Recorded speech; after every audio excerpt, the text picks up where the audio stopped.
सावन की रिमझिम बारिश थी। आसमान से गिरती पानी की बूंदें शहर की सड़कों को धो रही थीं।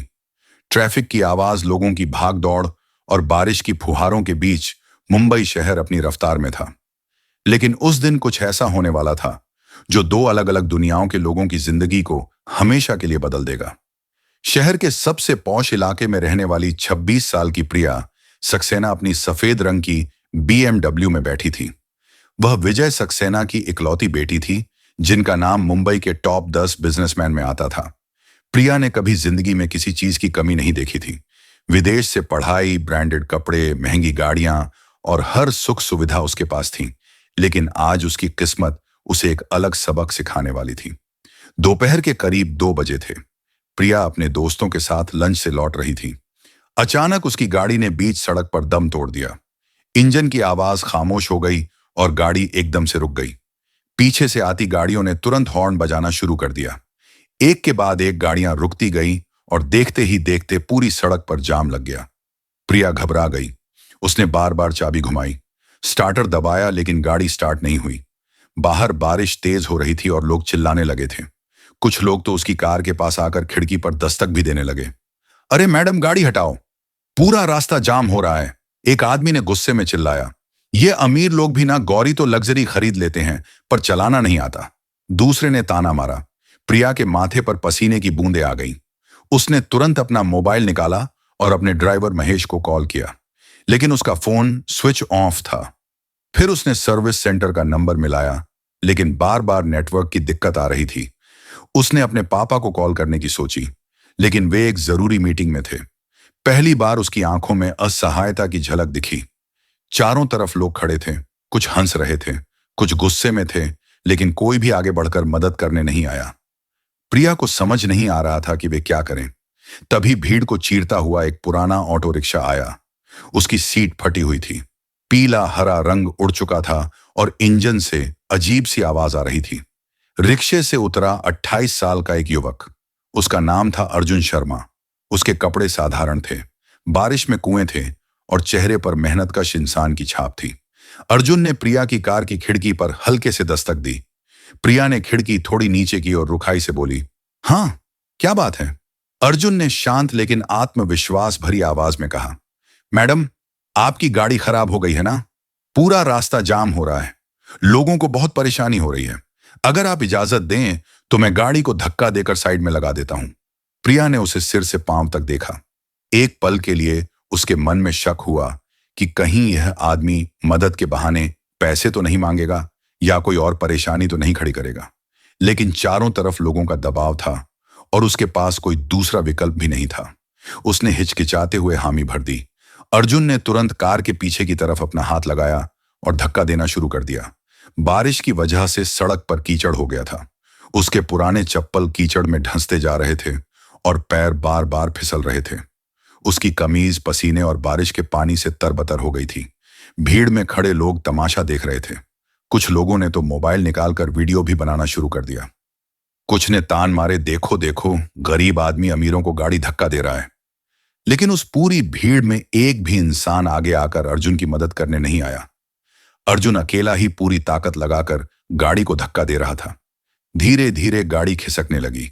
अर्जुन ने और जोर लगाया। उसकी सांसें तेज हो गईं, माथे पर नसें उभर आई, लेकिन उसने हार नहीं मानी। करीब 10 मिनट की मेहनत के बाद आखिरकार कार सड़क के किनारे जाकर लग गई। प्रिया ने राहत की सांस ली। रास्ता खुल गए और गाड़ियां फिर से चलने लगी।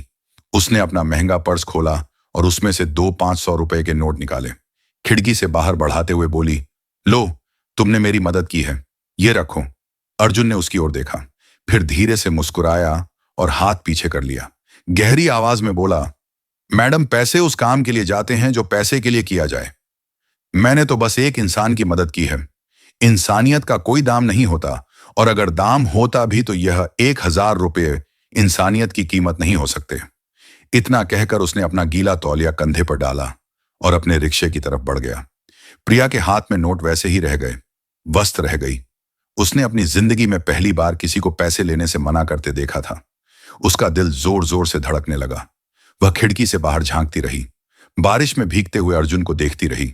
उसके शब्द, उसकी इंसानियत, उसकी खुददारी और उसका आत्मसम्मान उसके मन में गहरे उतर गए। उस दिन के बाद वह अर्जुन को नहीं भूल सकी। शाम को जब वह घर पहुंची तो उसके पिता विजय सक्सेना ने पूछा, क्या हुआ प्रिया, तुम उदास लग रही हो। प्रिया ने सारी बात बताई। विजय सक्सेना ने सुनकर कहा, बेटा यह सब दिखावा होता है। गरीब लोग पहले मदद करते हैं, फिर किसी ना किसी तरीके से फायदा उठाते हैं। तुम इन बातों में मत आना। हमारा और उनका दायरा अलग है। लेकिन प्रिया के मन में अर्जुन की छवि बस गई थी। करीब एक हफ्ते बाद की बात है। प्रिया को उनकी कंपनी की एक बेहद जरूरी मीटिंग में जाना था। यह मीटिंग इतनी महत्वपूर्ण थी कि इसमें 50 करोड़ की डील फाइनल होनी थी। अगर डील हो गई तो कंपनी का नाम और भी ऊंचा हो जाता। अगर मिस हो गई तो बड़ा नुकसान। उस दिन सुबह से ही कुछ गड़बड़ हो रहा था। पहले तो ड्राइवर महेश का फोन नहीं लग रहा था। फिर पता चला कि वह अपने गांव गया हुआ है। प्रिया की कार भी अभी तक सर्विस सेंटर में ही थी। टैक्सी बुलाने में टाइम लग रहा था। घड़ी में 10 बजे बज चुके थे और मीटिंग 11 बजे थी। ऑफिस यहां से करीब 45 मिनट की दूरी पर था। प्रिया ने सोचा कि इंतजार करने से बेहतर है कि किसी ऑटो या टैक्सी में बैठ जाऊं। वह अपना भारी चमड़े का बैग उठाकर बाहर निकली। बैग में कंपनी की महत्वपूर्ण फाइलें थीं, कॉन्ट्रैक्ट के पेपर्स थे और सबसे जरूरी बात 15 लाख रुपए कैश थे जो क्लाइंट को टोकन अमाउंट के रूप में देने थे। उसके पिता ने सुबह उसे समझाया था, प्रिया यह फाइलें और पैसा बहुत कीमती है। इसे बहुत सावधानी से ले जाना। कोई गलती नहीं होनी चाहिए। यह डील हमारी कंपनी के लिए बहुत जरूरी है। सड़क पर उसने एक ऑटो रिक्शा देखा और हाथ उठाया। रिक्शा रुका। प्रिया ने ड्राइवर की तरफ देखा भी नहीं और जल्दी से पीछे बैठ गई। उसका पूरा ध्यान मोबाइल पर था, जहां वह मीटिंग के नोट्स देख रही थी। ड्राइवर ने पीछे मुड़कर पूछा, कहां जाना है मैडम? प्रिया ने बिना देखे ही एड्रेस बोल दिया। ड्राइवर ने रिक्शा स्टार्ट किया और आगे बढ़ा। वह कोई और नहीं बल्कि अर्जुन था। वही शख्स हफ्ते भर पहले बारिश में उसकी मदद की थी। अर्जुन ने बैक व्यू मिरर में प्रिया को देखा और तुरंत पहचान गया। वही लड़की थी जिसकी उसने बिना किसी स्वार्थ के मदद की थी। उसने मन ही मन सोचा, भगवान की लीला भी अजीब है। वही लड़की फिर से मेरे रिक्शे में बैठी है। रास्ते भर प्रिया मोबाइल में व्यस्त रही। कभी कभी घड़ी देखती और बेचैनी से अपने कागजात चेक करती। अर्जुन चुपचाप गाड़ी चलाता रहा। करीब 40 मिनट बाद वे ऑफिस पहुंच गए। प्रिया ने जल्दी से पर्स निकाला, 100 रुपए दिए और बिना कुछ कहे तेजी से ऑफिस की तरफ भागी। उसकी नजर खड़ी पर थी। 10:50, बस 10 मिनट बचे थे। अर्जुन ने रिक्शा आगे बढ़ा दिया। करीब आधे घंटे बाद जब वह अपने रिक्शे को साफ कर रहा था तो उसकी नजर पीछे की सीट पर पड़ी। वहां एक भारी चमड़े का बैग रखा था। अर्जुन चौंक गया। उसने बैग उठाया, बहुत भारी था। उसने चारों तरफ देखा, फिर बैग के ऊपर लगे नेम टैग पर नजर गई, प्रिया सक्सेना, सक्सेना एंटरप्राइजेस। अर्जुन के माथे पर पसीना आ गया। उसने सोचा, यह तो उसी लड़की का बैग है और इतना भारी है, इसमें जरूर कुछ बहुत कीमती होगा। उसने बैग वापस करने का फैसला किया। तुरंत रिक्शा उसी ऑफिस की तरफ मोड़ा। लेकिन जब वह वहां पहुंचा तो बिल्डिंग के गेट पर सिक्योरिटी गार्ड ने उसे रोक दिया। कहां जा रहे हो? गार्ड ने रुखाई से पूछा। भाई साहब, मुझे मैडम प्रिया से मिलना है। उनका बैग रिक्शे में रह गया है, अर्जुन ने विनम्रता से कहा। बिना एंट्री पास या अपॉइंटमेंट के अंदर नहीं जा सकते। बैग मुझे दे दो, मैं पहुंचा दूंगा। गार्ड ने हाथ बढ़ाया। अर्जुन ने एक पल सोचा, फिर बोला, नहीं भाई, यह बैग बहुत कीमती लगता है। मैं खुद मैडम को देना चाहता हूं। तो फिर बाहर ही इंतजार करो, गार्ड ने कड़ाई से कहा। अर्जुन बाहर खड़ा रहा। करीब 1 घंटा इंतजार किया, लेकिन प्रिया बाहर नहीं आई। उसने सोचा कि शायद वहां मीटिंग में व्यस्त होगी। अब क्या करें? उसके पास ग्राहक का नंबर भी नहीं था। अर्जुन ने आखिरकार फैसला किया कि वह बैग अपने साथ घर ले जाएगा और कल फिर कोशिश करेगा। रास्ते भर उसका मन बेचैन रहा। बार बार वह बैग की तरफ देखता। कई बार उसके मन में आया कि एक बार खोलकर देख ले कि इसमें है क्या, लेकिन हर बार उसके दिल से आवाज आई, यह मेरा नहीं है। दूसरों की चीज बिना इजाजत के देखना भी गलत है। अर्जुन एक छोटे से मकान में रहता था जो शहर की एक झुग्गी झोपड़ी वाली बस्ती में था। उसके साथ उसकी मां शांति देवी, छोटा भाई रोहन और छोटी बहन मीरा रहते थे। पिता की मौत 5 साल पहले एक एक्सीडेंट में हो गई थी और तब से अर्जुन ही परिवार का एकमात्र सहारा था। जब अर्जुन बैग लेकर घर पहुंचा तो मीरा ने दरवाजा खोला। उसकी नजर तुरंत बैग पर पड़ी। भैया, ये इतना महंगा बैग कहां से लाए? किसका है? मीरा ने उत्सुकता से पूछा। अर्जुन ने अंदर आकर बैग को एक तरफ रखा और सारी बात बताई। मां शांति देवी रसोई से बाहर आई। उन्होंने बैग को देखा और फिर अर्जुन की तरफ देखा। बेटा, इसे खोल कर देख लो कि इसमें क्या है, पता तो चले कि इतना क्या कीमती सामान है। मां ने कहा, नहीं मां, ये सही नहीं होगा, ये किसी और की चीज है। अर्जुन ने मना किया। रोहन जो 18 साल का था वह भी वहां आ गया। उसने बैग को छूते हुए कहा, भैया, अगर इसमें पैसे हुए तो हमारी कितनी मुश्किलें हल हो जाएंगी। मां ने भी धीमी आवाज में कहा, बेटा, रोहन की बात में दम है। मीरा की शादी अगले महीने है। अभी तक ना मंडप बुक हुआ है, ना कैटर का इंतजाम हुआ है, ना गहनों का जुगाड़ है। ऊपर से मेरी दवाइयों का खर्च अलग।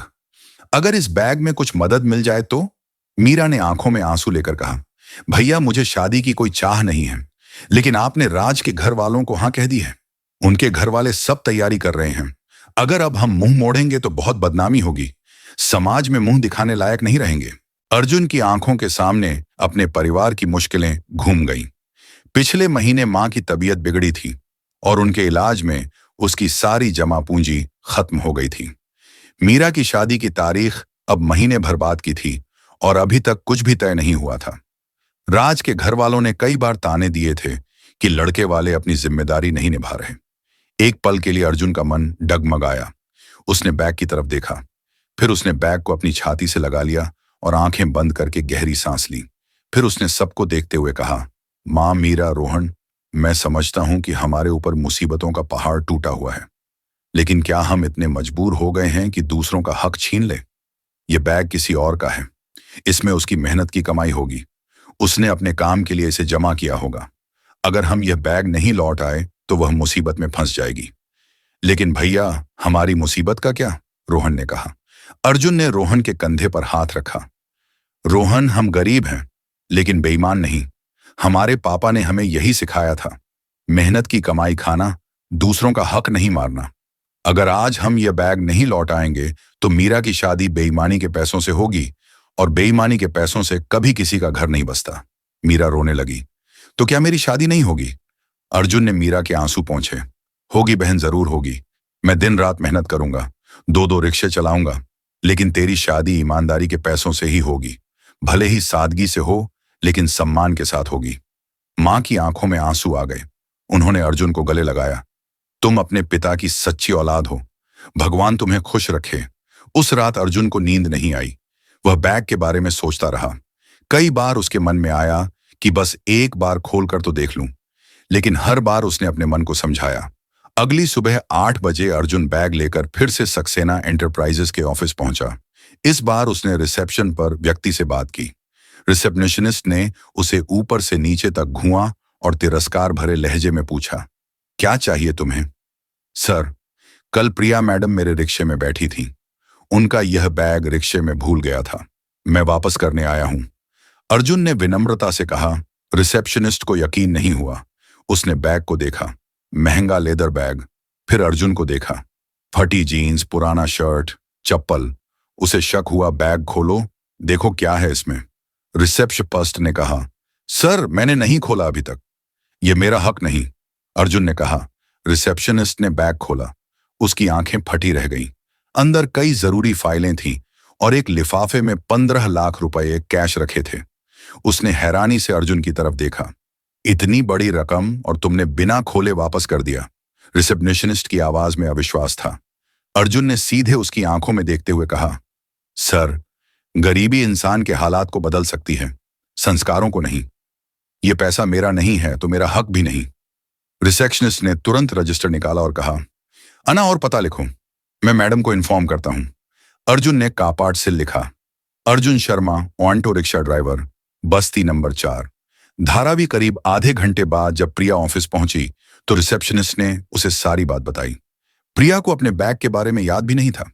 कल की मीटिंग इतनी व्यस्त रही कि उसे बैग के बारे में सोचने का मौका ही नहीं मिला। जब उसने बैग खोलकर सब चेक किया तो उसके होश उड़ गए। 15 लाख रुपए और सारी जरूरी फाइलें सुरक्षित थीं। उसने रजिस्टर देखा और अर्जुन का नाम पढ़ा। उसे तुरंत वह बारिश का दिन याद आया। वही अर्जुन जिसने उसकी गाड़ी धक्का देकर साइड लगाई थी, जिसने पैसे लेने से मना कर दिया था, और आज उसी अर्जुन ने 15 लाख रुपए बिना छुए वापस कर दिए। प्रिया की आंखों में आंसू आ गए। उसने अपने पिता को फोन किया और सब कुछ बताया। विजय सक्सेना पहले तो चौंके, फिर बोले, प्रिया, मैं उस इंसान से मिलना चाहता हूं, उसका पता पता करो। उसी शाम प्रिया और विजय सक्सेना अर्जुन के घर पहुंचे। जब उनकी बड़ी गाड़ी उस छोटी सी गली में घुसी तो पूरी बस्ती के लोग देखने लगे। अर्जुन अपने रिक्शे की सफाई कर रहा था। जब उसने प्रिया और उनके पिता को देखा तो वह घबरा गया। आप यहां? अर्जुन ने हैरानी से कहा। विजय सक्सेना ने आगे बढ़कर अर्जुन का हाथ पकड़ा। उनकी आंखों में सम्मान था। अर्जुन, मैंने जिंदगी में बहुत लोग देखे हैं, करोड़ों का लेन देन करने वाले बिजनेसमैन देखे हैं, लेकिन आज पहली बार एक सच्चा इंसान देखा है। तुमने जो किया है वो आज के जमाने में कोई नहीं करता। अर्जुन ने विनम्रता से कहा, सर, मैंने तो बस अपना फर्ज निभाया। वो पैसा मेरा नहीं था। तुम्हारी ईमानदारी का क्या मोल चुका हूं मैं? विजय सक्सेना ने कहा। तभी मीरा घर से बाहर आई। उसके चेहरे पर चिंता की लकीरें थीं। अर्जुन की मां भी बाहर आई। प्रिया ने अर्जुन की परिवार की हालत देखी। टूटा फूटा घर, पुराने कपड़े, गरीबी के निशान। उसने अपने पिता की तरफ देखा। विजय सक्सेना ने पूछा, अर्जुन, तुम्हारी बहन की शादी की तैयारी कैसी चल रही है? अर्जुन चौंक गया। आपको कैसे पता? बस्ती के लोगों से पूछा। सब बता रहे थे कि तुम्हारी मां बीमार रहती है, बहन की शादी नजदीक है और तुम रात दिन मेहनत करते हो, विजय सक्सेना ने कहा। अर्जुन ने सिर झुका लिया। हाँ सर, 20 दिन बाद शादी है। मैं पूरी कोशिश कर रहा हूं कि सब व्यवस्था हो। विजय सक्सेना ने प्रिया की तरफ देखा। प्रिया ने समझ लिया। अर्जुन, तुमने 15 लाख रुपए बिना छुए लौटा दिए। क्या तुम्हें पता है कि उस बैग में क्या था? वह सिर्फ पैसे नहीं थे, वह हमारी कंपनी की 50 करोड़ की डील थी। वह फाइलें और टोकन अमाउंट ना मिलने पर हमारी डील कैंसिल हो जाती, हमारा नुकसान हो जाता और हमारी प्रतिष्ठा पर दाग लग जाता। तुमने हमें बचाया। प्रिया ने भावुक होकर कहा, तो क्या मैं सिर्फ इसलिए ईमानदारी दिखाऊं कि मुझे इनाम मिले? मैडम, इंसानियत की कोई कीमत नहीं होती, अर्जुन ने कहा। विजय सक्सेना ने गहरी सांस ली। अर्जुन, आज तुमने मुझ जैसे अमीर इंसान को शर्मिंदा कर दिया। मैं हमेशा सोचता था कि गरीब लोगों पर भरोसा नहीं करना चाहिए, लेकिन तुमने मेरी पूरी सोच बदल दी। तुमने साबित किया कि असली अमीरी संस्कारों में होती है, बैंक बैलेंस में नहीं। फिर उन्होंने जेब से एक लिफाफा निकाला। ये लो, इसमें तुम्हारी बहन की शादी के सारे खर्चे हैं। मंडप, कैटर, गहने, सबका इंतजाम हो जाएगा। अर्जुन ने हाथ पीछे किया। नहीं सर, मैं यह नहीं ले सकता। मैंने कोई एहसान नहीं किया जो बदला लूं। यह बदला नहीं है अर्ज, ये हमारी खुशी है, हमारा सम्मान है। प्लीज मना मत करो, प्रिया ने आग्रह किया। लेकिन अर्जुन ने साफ मना कर दिया। विजय सक्सेना ने एक पल सोचा, फिर बोले, ठीक है, लेकिन एक बात तो माननी ही पड़ेगी। कल से तुम हमारी कंपनी में काम करोगे, ड्राइवर के तौर पर नहीं, बल्कि हमारी लॉजिस्टिक्स टीम में सुपरवाइजर के तौर पर। अच्छी सैलरी, सभी सुविधाएं और सबसे बड़ी बात, सम्मान। क्या यह भी मना करोगे? अर्जुन की आंखों में आंसू आ गए। यह उसके लिए सपने जैसा था। अच्छी नौकरी मिलना मतलब परिवार का भविष्य सुरक्षित होना। मां शांति देवी रोने लगी। भगवान आपका भला करे साहब, आप देवता हैं नहीं। मां जी, देवता आपका बेटा है। ईमानदारी आज के जमाने में सबसे बड़ी दौलत है, विजय सक्सेना ने कहा। 20 दिन बाद मीरा की शादी हुई। विजय सक्सेना ने खुद सभी इंतजाम करवाए, मंडप, कैटरिंग, डेकोरेशन, गहने, सब कुछ। प्रिया खुद शादी में शामिल हुई। जब मीरा की विदाई हो रही थी तो अर्जुन की आंखों से आंसू बह रहे थे, लेकिन यह दुख के आंसू नहीं थे, यह खुशी और गर्व के आंसू थे। उसने अपनी बहन को सम्मान के साथ विदा किया था। प्रिया दूर खड़ी यह सब एक रही। उसके मन में अर्जुन के लिए अपार सम्मान था।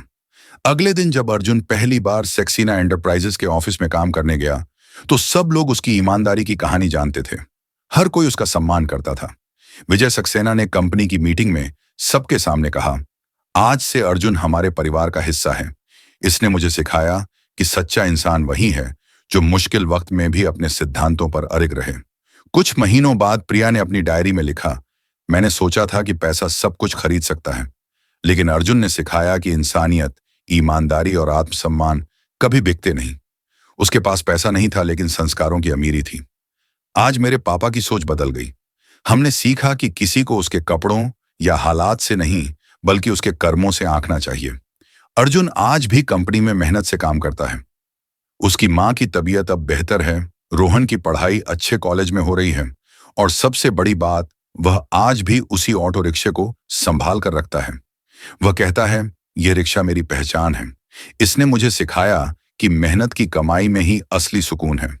यह कहानी हमें सिखा है कि इंसानियत सबसे बड़ा धर्म है। ईमानदारी से बढ़कर कोई दौलत नहीं और सच्चा सम्मान पैसों से नहीं, संस्कारों से मिलता है। अर्जुन ने अपनी खुददारी नहीं बेची। उसने मुश्किल वक्त में भी ईमानदारी का रास्ता चुना और इसी रास्ते ने उसे सम्मान और सफलता दोनों दिए। आज समाज में जहां हर कोई शॉर्टकट ढूंढ रहा है, वहां अर्जुन जैसे लोग हमें याद दिलाते हैं कि सही रास्ता भले ही लंबा हो, लेकिन मंजिल पक्की मिलती है। तो दोस्तों, अगर आपके सामने भी कभी ऐसा मौका आए जहां एक तरफ आसान रास्ता हो और दूसरी तरफ ईमानदारी का मुश्किल रास्ता, तो याद रखिए, आसान रास्ता जिंदगी भर का बोझ बन सकता है और मुश्किल रास्ता जिंदगी भर का गर्व। इंसानियत की कीमत नहीं होती, लेकिन इंसानियत दिखाने वाले की कीमत पूरी दुनिया करती।